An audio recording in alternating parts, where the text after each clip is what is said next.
Welcome back, everybody, to another episode of Man Bites Film. This week, we're going to be reviewing two great films that I recently saw on Netflix and I thought were phenomenal. The first one is actually going to be called Stretch. This is a 2014 film with Joe Carnahan as the director and Patrick Wilson as the main actor.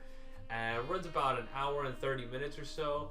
I give this about an 8 out of 10, and it revolves basically around the story of this limo driving service that's facing off against another limo driving service, and this man is caught in the middle, Patrick Wilson's character that is.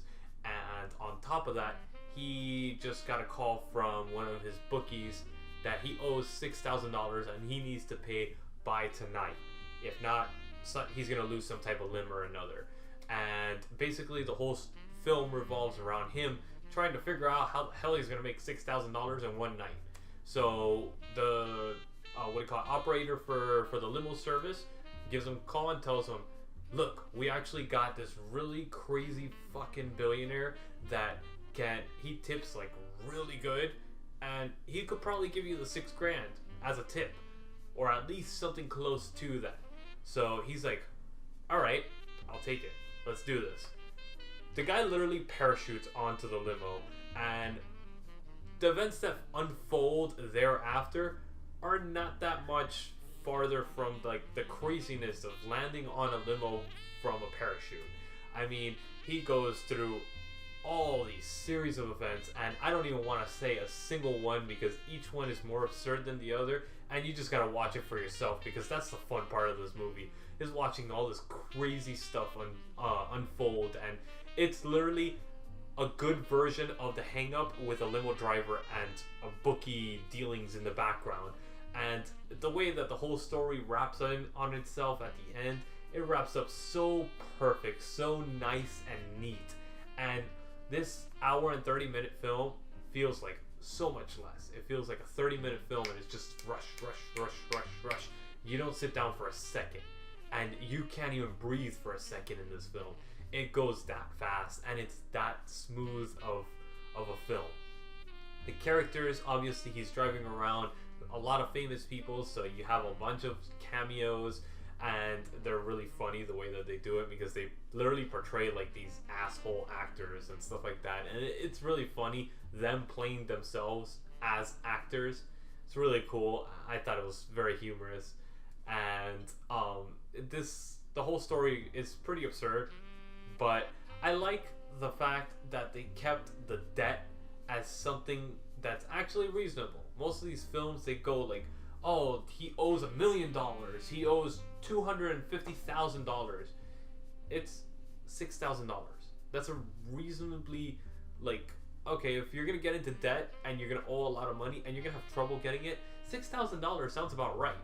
Everyday person doesn't easily come across $6,000. So I think it's more of a realistic approach. If you've ever seen the film from the 90s, Falling Down, this is very similar to that. I think it's very, very much in the same genre. So if you like that, then you will definitely like Stretch. So again, Stretch, 2014 film. I give this an 8 out of 10, probably a little bit higher, but overall I give it an 8 out of 10. Next one that I want to go straight into is Ip Man 1. This is a 2008 film, runs about an hour and 45 minutes. Chinese dialogue film, so it is a foreign film, but it is non-stop action. There's some scenes that build the tension and all that stuff, but it's well done, and it's done in a non-cheesy manner. This is probably one of the most serious kung fu karate films that I've ever seen. It is very well done. Okay, this follows the story of Ip Man, which is acted by Donnie Yen, and this actually takes place based on a real character, which I didn't know, in Fushan, China, in 1935. And it basically, in Fushan, it's a school of martial arts. The best of the best of Kung Fu are supposed to be living in this one city, and each of them own their own school, and you know, they do their own thing for students and all that stuff. And randomly you get like a gang of people that come in and want to start their own school. So they got to challenge the existing schools to prove that they are the best and that they're willing to break into this market that's already been so tightly niched. So these guys, these hooligans, come into the town and they try to challenge all the masters. They beat up all the masters until one of the masters tell them, you have to face off against the Grandmaster, Ip. And he totally annihilates him. I mean, this man doesn't even break a sweat, and he's just like breaking every single bone in the guy's body, like destroying him.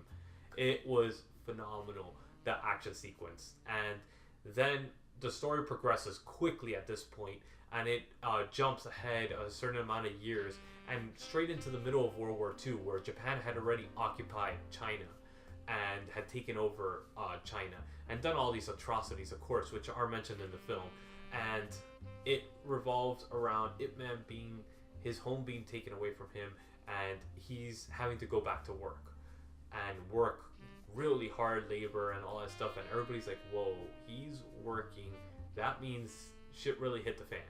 So he finds out about these Japanese masters, karate masters.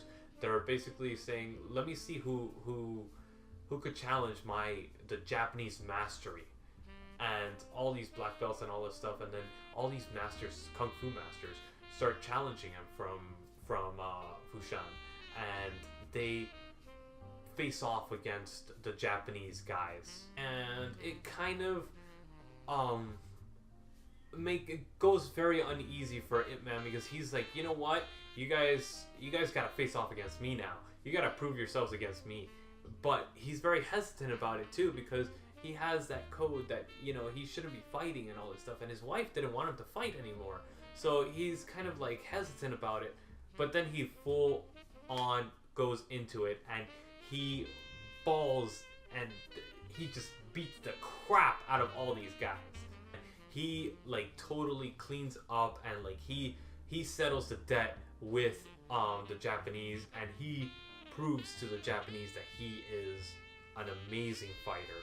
And it ends very abruptly, and there's 3 other films that come after this. I haven't seen the 3 films yet, but I will be bringing those to you in the next few months, scattered out, of course, because I'm not going to watch it all in one sitting, but or tell you all in one sitting, because that doesn't make sense. So I'll let you guys know how the rest of the Ip Man films are, but this one was phenomenal. I definitely give this one an 8 out of 10. Hopefully the other ones hold up to that standard.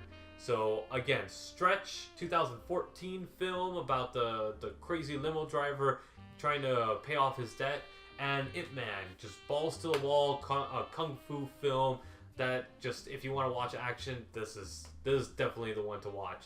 So I hope you guys like these 2 films, and I'll see you guys next week on another episode of Man Bites Film.